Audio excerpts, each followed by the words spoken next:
Back to our top story now, the arrest of Britain's former Prince Andrew and the reckoning over his ties to Jeffrey Epstein.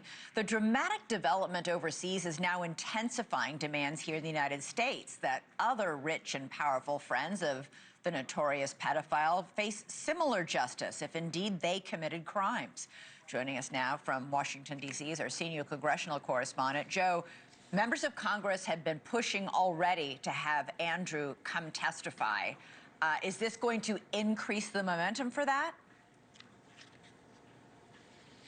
You know, we're not sure if it's going to actually allow for Prince Andrew to come before the American Congress. What I can tell you is that after that arrest, members of Congress here, what they're saying is, I think, the question that a lot of Americans have, which is if somebody at the highest levels of social and political life in the UK, like Prince Andrew, can be arrested for ties to Epstein, why are we seeing virtually no accountability in the United States thus far? And I think it's a fair question. It's one that, again, Republicans and Democrats are both asking today.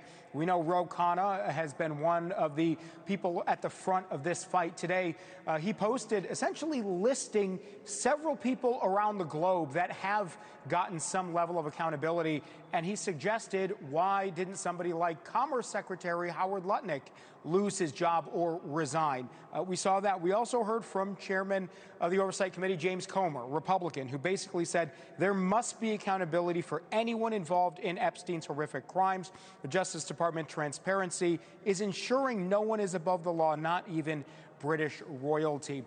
Elizabeth, I think it's fair to say that we would not have seen that arrest today had Congress not pushed so hard for the files to be released. There were claims about Andrew already, but the emails that he sent back and forth with private government information, that is ultimately what led to these charges today. We should mention Congress continuing to push the Oversight Committee next week, the Clinton deposition. Small change, though, no longer in Washington. Now it's going to be near the Clintons' home in New York State.